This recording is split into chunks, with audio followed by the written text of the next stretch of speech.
На кыргызско-таджикском участке государственной границы 8 мая произошел инцидент с применением оружия. Об этом сообщили в пресс-службе ГПС.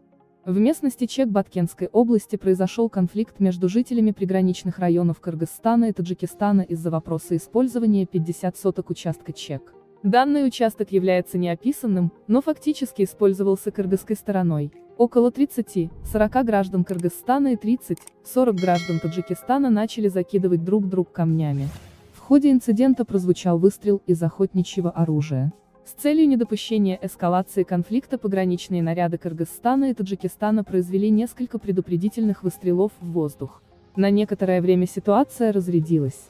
С населением приграничных территорий двух республик проводилась разъяснительная работа.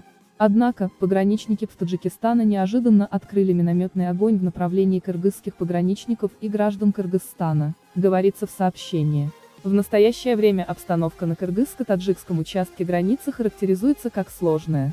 В настоящее время, по данным пресс-службы КПСС, прекращена перестрелка между пограничниками Кыргызстана и Таджикистана, спровоцированная таджикскими военнослужащими, которые неожиданно открыли групповой огонь в направлении кыргызских пограничников и граждан.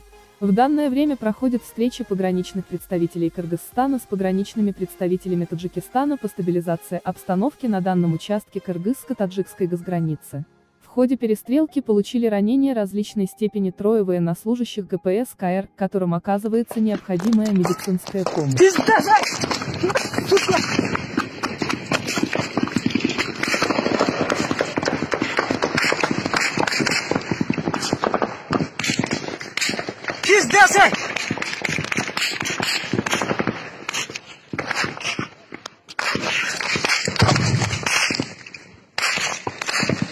Пиздец, вы каналда қатып қалды.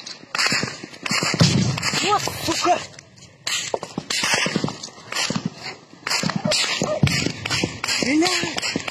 Блядь.